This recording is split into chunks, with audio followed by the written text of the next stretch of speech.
पुरुषोत्तम भगवान की जय।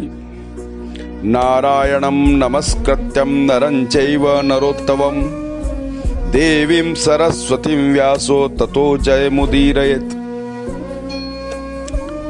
आइए इस जीवन में पुरुषोत्तम मास के महात्म की कथा श्रवण करके अपने जीवन को धन्य करें। श्री गणेशाय नमः, श्री गुरुभ्यो नमः, श्री गोपी जन वल्लभाय नमः। अथ पुरुषोत्तम मास महात्म प्रारंभ। आराधना करने वाले के लिए कल्प वृक्ष, वृंदावन में विहार करने वाले वृंदावन के सौंदर्य के आगार अद्भुत भगवान पुरुषोत्तम की वंदना करता हूँ। नारायण नर नरोत्तम भगवती सरस्वती को नमस्कार करके जय का उच्चारण करें। यज्ञ करने की इच्छा से नैमिषारण्य तीर्थ में बहुत से मुनियों का आगमन सम्मेलन हुआ। उनके नाम थे असित, देवल, पैल, सुमंतु, पिप्पलायम, सुमति, काश्यप, जाबाली, भृगु, अंगिरा, वामदेव, सुतीक्ष्ण, शरभंग, पर्वत, आपस्तंभ, मांडव्य, अगस्त्य, कात्यायन, रथितर, ऋभु, कपिल, रैम्य, गौतम, मुद्गल, कौशिक, गालव, क्रतु, अत्रि, बभ्रु, त्रिथ, शक्ति, बुध, बोधायन, वसु, कौंडिन्य, पृथु, हारित, धूम, शंकु, संकृति, शनि, विभांडक, पंक, गर्ग, काणाथ, जमदग्नि, भरद्वाज, धूमय, मौन, भार्गव, कर्कश, शौनक, शतानंद, महातपस, विशाल, विष्णुवृद्ध, जर्जर, जय, जंगम, पार, पाशधर,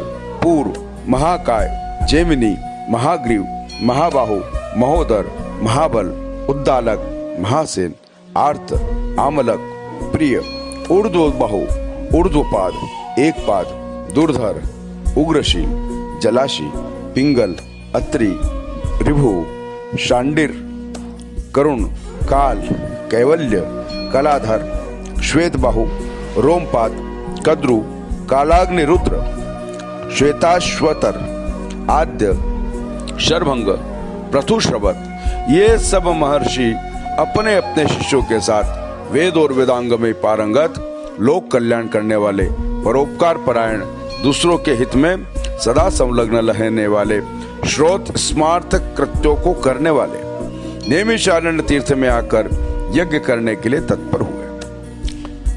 इधर तीर्थ यात्रा करने के उद्देश्य से सूत जी महाराज भी अपने घर से निकले। पृथ्वी की प्रदक्षिणा करते हुए नैमिषारण्य में आकर उन्होंने समस्त ऋषियों का दर्शन किया और शिष्यों के सहित संसार सागर में तारने वाले महर्षियों को नमस्कार करने के लिए जहां वे सब मुनिवृंद एकत्रित हुए थे वहां स्थित होकर सूत जी महाराज गए।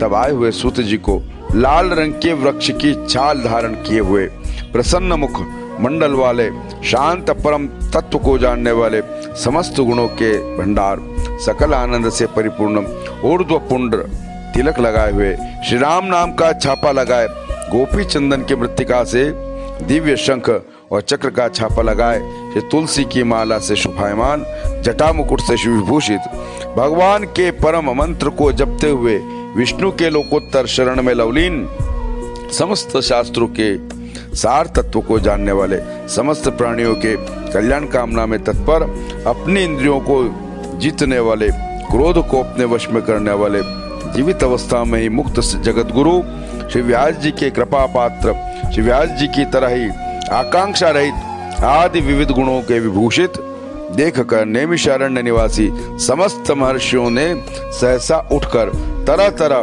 की अद्भुत कथाओं को सुनने की इच्छा से चारों ओर उनको घेर लिया।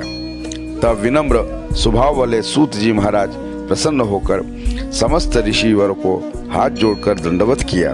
ऋषि बोले कि हे सूत जी, आप चिरंजीवी रहो, आप वैष्णव भक्तों में सर्वश्रेष्ठ हैं। हम लोगों ने आज आपके बैठने के लिए उत्तम आसन बिछा दिया है। हे महाभाग सौभाग्यशाली, आप बहुत थके गए हैं, इस आसन पर बैठ जाइए। ऐसा सब महर्षियों ने कहा।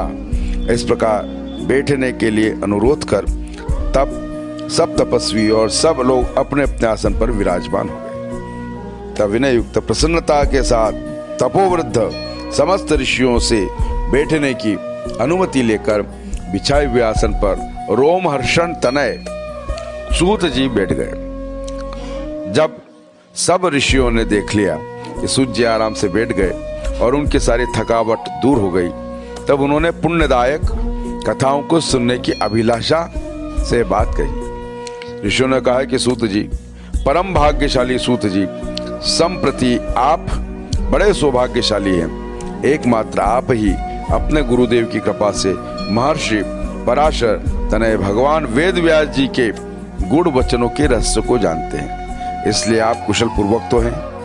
न जाने आज बहुत दिनों के बाद इस नैमिषारण्य तीर्थ में कैसे पधारे।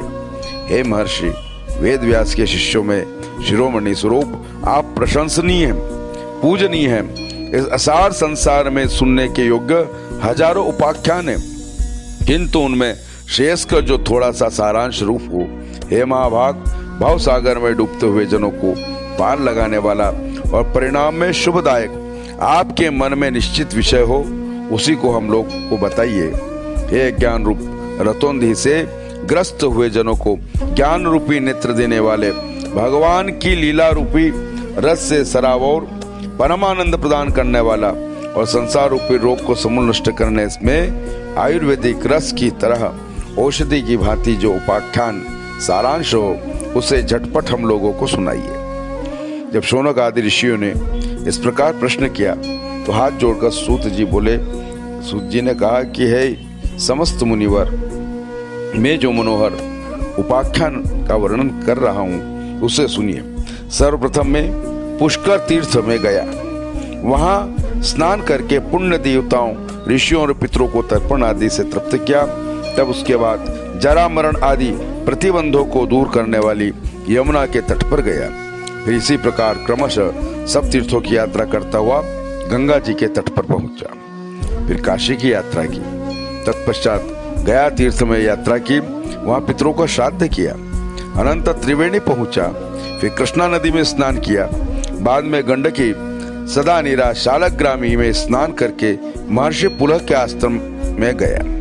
धेनुमती नदी में स्नान करके सरस्वती के तट पर गया। वहां हे महर्षियों, हे ब्रह्मर्षियों, त्रिरात्रि उपवास करके गोदावरी की यात्रा की। इस प्रकार कृतमाला, कावेरी, निर्विंध्या, ताम्रपर्णी, ताप्ती, वेहायसी, नंदा, नर्मदा, शर्मदा नदियों में स्नान किया। फिर चर्मणवती में स्नान करके सेतुबंध रामेश्वर की यात्रा की।